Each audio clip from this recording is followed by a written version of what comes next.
and the player is constantly, unremittingly in danger of falling and losing everything. Anyway, when you start sexy hiking, you're standing next to this dead tree that blocks the way to the entire rest of the game. It might take you an hour to get over that tree, and a lot of people never got past it. You prod and you poke at it, exploring the...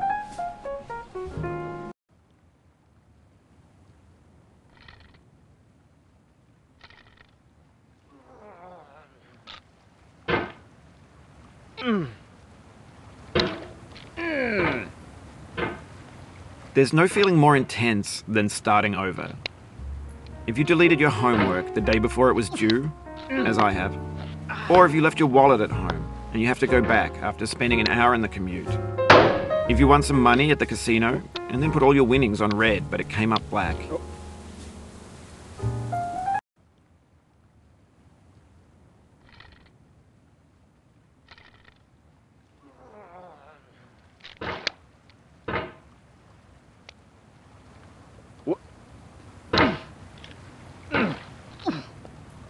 There's no feeling more intense than starting over. If you deleted your homework the day before it was due, as I have, or if you left your wallet at home and you have to go back after spending an hour in the commute. If you won some money at the casino and then put all your winnings on red but it came up black. If you got your best shirt dry cleaned before a wedding and then immediately dropped food on it. If you won an argument with a friend and then later discovered that they just returned to their original view. Starting over is harder than starting up. If you're not ready for that, like if you've already had a bad day, then what you're about to go through might be too much. Feel free to go away and come back. I'll be here. Alright, thanks for coming with me on this trip. I'll understand if you have to take a break at any point. Just find a safe place to stop and quit the game. Don't worry, I'll save your progress, always, even your mistakes. This game is a homage to a free game that came out in 2002, titled Sexy Hiking. The author of that game was Jazuo, a mysterious Czech designer who was known at the time as the father of B games. And B games are rough assemblages of found objects. Designers slap them together very quickly and freely, and they're often too rough and unfriendly to gain much of a following. They're built more for the joy of building them than as polished products. In a certain way, Sexy Hiking is the perfect embodiment of a B game. It's built almost entirely out of found and recycled parts, and it's one of the most unusual and unfriendly games of its time. In it, your task is simply to drag yourself up a mountain with a hammer. And that act of climbing, in the digital world or in real life, has certain essential properties that give the game its flavor. No amount of forward progress is guaranteed. Some cliffs are too sheer or too slippery. And the player is constantly, unremittingly in danger of falling and losing everything. Anyway, when you start sexy hiking, you're standing next to this dead tree that blocks the way to the entire rest of the game. It might take you an hour to get over that tree, and a lot of people never got past it. You prod and you poke at it, exploring the limits of your reach and your strength, trying to find a way up and over. And there's a sense of truth in that lack of compromise. Most obstacles in video game worlds are fake. You can be completely confident in your ability to get through them once you have the correct method or the correct equipment or just by spending enough time. In that sense, every pixelated obstacle in sexy hiking is real. The obstacles in sexy hiking are unyielding, and that makes the game uniquely frustrating.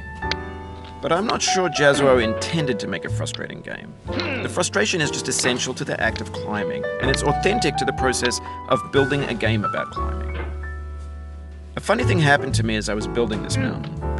I'd have an idea for a new obstacle, and I'd build it, test it, and it would usually turn out to be unreasonably hard.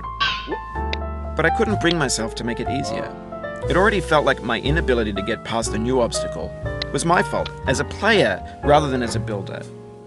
Imaginary mountains build themselves from our efforts to climb them, and it's our repeated attempts to reach the summit that turns those mountains into something real. When you're building a video game world, you're building with ideas, and that can be like working with quickset cement. You mold your ideas into a certain shape that can be played with, and in the process of playing with them, they begin to harden and set until they're immutable, like rock. And at that point, you can't change the world. not without breaking it into pieces and starting fresh with new ideas.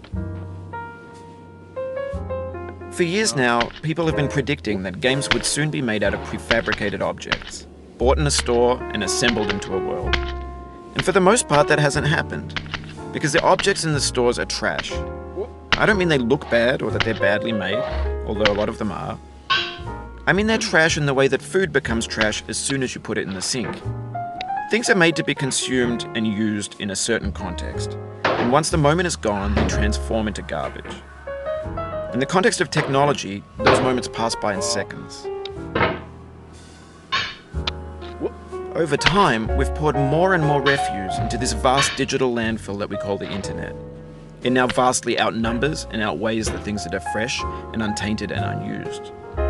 When everything around us is cultural trash, trash becomes the new medium, the lingua franca of the digital age. And you can build culture out of trash. But only trash culture. B games, B movies, B music, B philosophy. Maybe this is what digital culture is. A monstrous mountain of trash, the ash heap of creativity's fountain. A landfill with everything we ever thought of in it. Grand, infinite, and unsorted. There's 3D models of breakfast, Gen X's fanfic novels, scan magazines, green screen Shia LaBeouf, banned snuff scenes on LiveLeak. Facebook's got lifelike bots with unbranded adverts and candid shots of Kanye and Taylor Swift mashups, car crash epic failed GIFs, Russian dashcam vids, discussions of McRibs, discarded, forgotten, unrecycled, muddled, rotten, untitled. Everything's fresh for about 6 seconds, until some newer thing beckons, and we hit refresh. And there's years of persevering, disappearing into the pile, out of style, out of sight. In this context, it's tempting to make friendly content,